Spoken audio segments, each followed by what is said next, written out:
All right, so day 2 of editing the Sammy Terry piece. As you edit, remember, the more thumbnails and the better you can see the audio waveforms at the bottom, the better you'll be able to edit. I want to add the WTTV picture. Let's figure out where to put it. Here's my original edit. Where did I put that picture? We close the coffin. We do the transition with the push down. His name was Sammy Terry, late-night horror movie host of WTTV4, the independent TV station out of Indianapolis that made all the network channels look lame in comparison. So we put that cut, we put the picture right after we hear WTTV4. Kind of like this.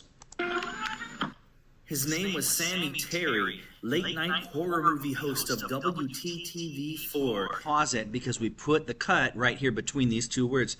S for split. Then remember, we want that push down transition.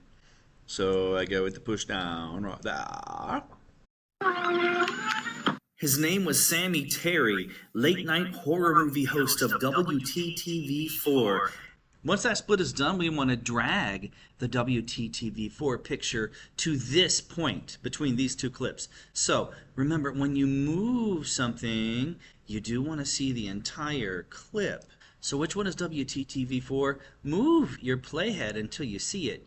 Click in the middle, drag, and drop it. And then after WTTV4, you should see the pic. WTTV4. That works. Now we want to trim the audio of him just talking about TTV4 and make it match the length of the picture, which is kind of weird. Let's see what we do with it. The independent TV station out of Indianapolis that made all the network channels look lame in comparison. Pause it. Look closely, and you'll see the cut happens right between these words and these words. So S for split. Then I'm going to play with that timer again, and I want to right click on this section. I want to separate the audio.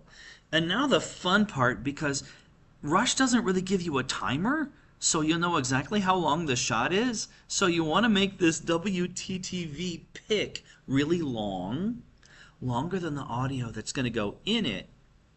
Then you click and hold and scoot that audio along, and you'll know that it's at the beginning of that clip. When you see that little gray thingy, let go. Then we want to trim our audio back so that it matches with where the shot ends.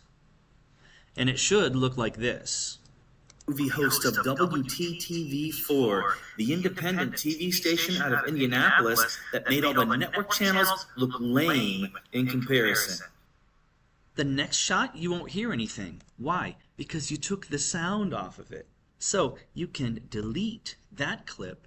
And now let's look at how to zoom. How can we make a still picture actually move? Yeah. Go to your lightning bolt, which is usually your transitions, right? Go down to pan and zoom. If it's turned off, turn it on. We want to zoom in just a little bit on what we've got.